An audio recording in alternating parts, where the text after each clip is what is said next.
ದಾಳಿಂಬೆ ತೋಟದಲ್ಲಿ ಮೊಗ್ಗು ಕೀಳುತ್ತಾ ದ್ರಾಕ್ಷಿ ತೋಟದಲ್ಲಿ ಕಳೆ ಕೀಳುತ್ತಾ ಇದ್ದಾರಲ್ಲ, ಈತನ ಹೆಸರು ಚಂದ್ರಪ್ಪ.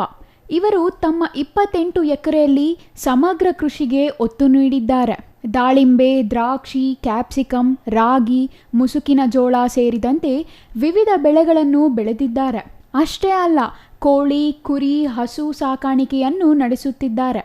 ಅವರ ಇಷ್ಟೆಲ್ಲ ಕೃಷಿ ಕಾರ್ಯ ಸಾಗಲು ಕಾರಣ ಕುಟುಂಬ. ಚಂದ್ರಪ್ಪ ಅವರದ್ದು ಮೂಲತಃ ಕೃಷಿ ಕುಟುಂಬ. ಚಂದ್ರಪ್ಪ ಅವರ ದೊಡ್ಡಪ್ಪ, ಚಿಕ್ಕಪ್ಪನ ಮಕ್ಕಳು ಸೇರಿದಂತೆ ಎಲ್ಲರೂ ಒಟ್ಟಿಗೆ ಇದ್ದಾರೆ. ಕೃಷಿ ಚಟುವಟಿಕೆಗಳಲ್ಲಿ ಪರಸ್ಪರ ಸಹಕಾರ ನೀಡುತ್ತಿದ್ದಾರೆ. 2013ರಲ್ಲಿ ಚಂದ್ರಪ್ಪ ಅವರು ಟೊಮ್ಯಾಟೋದಲ್ಲಿ ಭರ್ಜರಿ ಇಳುವರಿ ಪಡೆದಿದ್ರು. ನಾಟಿ ಮಾಡಿದ್ದ ಟೊಮ್ಯಾಟೊ ಗಿಡಗಳಲ್ಲಿ ಪ್ರತಿ ಗಿಡಕ್ಕೆ ಸರಾಸರಿ 20 ಕೆಜಿ ಇಳುವರಿ ಪಡೆದಿದ್ದರು. ಆಗ ಬೆಂಗಳೂರಿನ ತೋಟಗಾರಿಕಾ ಸಂಶೋಧನಾ ಕೇಂದ್ರದಿಂದ ಪ್ರಶಸ್ತಿಯೂ ಲಭಿಸಿತ್ತು. ಮನೆಯಲ್ಲಿ 28 ಮಂದಿ ಇದ್ದಾರೆ. ಜೊತೆಗೆ ಪ್ರತಿನಿತ್ಯ 30 ಮಂದಿ ಕೆಲಸದವರು ಕಾಯಮಾಗಿ ಇದ್ದಾರೆ. ಇಷ್ಟೆಲ್ಲ ಜನರಿಗೆ ಊಟಕ್ಕಾಗಿ ಮನೆಯಲ್ಲಿ ತರಕಾರಿ, ಆಹಾರ ಧಾನ್ಯಗಳನ್ನು ಬೆಳೆಯುತ್ತೇವೆ. ಹೀಗೆ ಹಂತ ಹಂತವಾಗಿ ಮನೆಯಲ್ಲಿ ಕೃಷಿ ಚಟುವಟಿಕೆಗಳು ವಿಸ್ತಾರವಾಗಿವೆ ಎನ್ನುತ್ತಾರೆ ಚಂದ್ರಪ್ಪ. ವಾತಾವರಣಕ್ಕೆ ತಕ್ಕಂತೆ ಬೆಳೆಗಳನ್ನು ಯೋಜಿಸುತ್ತೇವೆ. ಇಂತಹ ಸಮಯದಲ್ಲಿ ಈ ತರಕಾರಿ ಅಥವಾ ಹಣ್ಣು ಬೆಳೆದರೆ ಒಳ್ಳೆಯ ಆದಾಯ ಬರುತ್ತದೆ ಎಂದು ಯೋಜನೆ ಹಾಕಿಕೊಳ್ಳುತ್ತೇವೆ. ಆ ಪ್ರಕಾರ ಟೊಮ್ಯಾಟೊ, ಹೂಕೋಸು, ಕ್ಯಾಪ್ಸಿಕಮ್, ಬೀನ್ಸ್, ಆಲೂಗಡ್ಡೆ, ಹೂವು ಸೇರಿದಂತೆ ಎಲ್ಲ ರೀತಿಯ ಬೆಳೆಗಳನ್ನು ಬೆಳೆಯುತ್ತೇವೆ. ನಮ್ಮ ಕೃಷಿಗೆ ಹವಾಮಾನ ಹೊಂದಬೇಕು ಅಲ್ಲವೇ ಎನ್ನುತ್ತಾರೆ. ಬೆಂಗಳೂರಿನ ಗಾಂಧಿ ಕೃಷಿ ವಿಶ್ವವಿದ್ಯಾಲಯದಲ್ಲಿ ಇತ್ತೀಚೆಗೆ ನಡೆದ ಕೃಷಿ ಮೇಳದಲ್ಲಿ ಚಂದ್ರಪ್ಪ ಅವರನ್ನು ಕೃಷಿ ಸಾಧಕ ಪ್ರಶಸ್ತಿ ನೀಡಿ ಸನ್ಮಾನಿಸಲಾಗಿದೆ. ಈ ಮೂಲಕ ಈ ಬಾರಿಯ GKVK ಕೃಷಿ ಮೇಳದಲ್ಲಿ ಜಿಲ್ಲೆಯ ಕೃಷಿ ಸಾಧಕರಿಗೆ ಗೌರವ ದೊರೆತಿದೆ. ಕೃಷಿಯಲ್ಲಿ ಸಕ್ರಿಯವಾಗಿ ತೊಡಗಿದ್ದವರಿಗೂ ಪ್ರಶಸ್ತಿಗಳು ದೊರೆಯುತ್ತಿತ್ತು.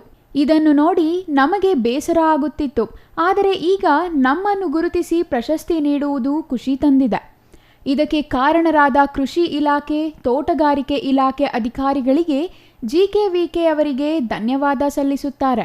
ಕುಟುಂಬ ಸದಸ್ಯರ ಸಹಕಾರದಲ್ಲಿ ದೊರೆತ ಈ ಪ್ರಶಸ್ತಿಯನ್ನು ಕೂಡ ಕುಟುಂಬಕ್ಕೆ ಅರ್ಪಿಸುವುದಾಗಿ ನುಡಿಯುತ್ತಾರೆ. ಒಂದು ಸಮಯದಲ್ಲಿ ಚಿಕ್ಕಬಳ್ಳಾಪುರ ತಾಲೂಕಿನಲ್ಲಿ ನೀರಿನ ಸಮಸ್ಯೆ ವ್ಯಾಪಕವಾಗಿತ್ತು. 1,500 ಅಡಿ ಆಳದವರೆಗೆ ಕೊಳವೆ ಬಾವಿ ತೆಗೆಸಬೇಕಿತ್ತು. ಚಂದ್ರಪ್ಪ ಅವರು ಈವರೆಗೆ ಕೃಷಿಗಾಗಿ 46 ಕೊಳವೆ ಬಾವಿ ಕೊರೆಸಿದ್ದಾರೆ. 66 ಕೊಳವೆ ಬಾವಿ ಕೊರೆದಿದ್ದೇವೆ. ಈಗ 8 ಕೊಳವೆ ಬಾವಿಗಳಲ್ಲಿ ನೀರಿದೆ. ಹನಿ ನೀರಾವರಿ ಪದ್ಧತಿ ಅನುಸರಿಸುತ್ತಿದ್ದಾರೆ. ಚಿಕ್ಕಬಳ್ಳಾಪುರ ಜಿಲ್ಲೆಯ ಅಂತರ್ಜಲ ಕುಸಿತ ಮತ್ತು ಕೊಳವೆ ಬಾವಿಗಳ ವಿಚಾರವಾಗಿ ಡಾಕ್ಟರ್ ಕೆ. ಸುಧಾಕರ್ ವಿಧಾನಸೌಧದಲ್ಲಿ ನನ್ನ ಹೆಸರು ಪ್ರಸ್ತಾಪಿಸಿ ಮಾತನಾಡಿದ್ದರು ಎಂದು ಚಂದ್ರಪ್ಪ ತಿಳಿಸುತ್ತಾರೆ.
HN ವ್ಯಾಲಿ ಯೋಜನೆ ಮೂಲಕ ಬೆಂಗಳೂರಿನ ಕೊಳಚೆ ನೀರನ್ನು ಸಂಸ್ಕರಿಸಿ ಕೆರೆಗಳಿಗೆ ಹರಿಸಿದರೆ ಅಂತರ್ಜಲ ಅಭಿವೃದ್ಧಿ ಆಗುತ್ತದೆ ಎಂದು ಆ ಸಮಯದಲ್ಲಿ ಡಾಕ್ಟರ್ ಕೆ ಸುಧಾಕರ್ ಅವರಿಗೆ ಹೇಳಿದ್ದೆ.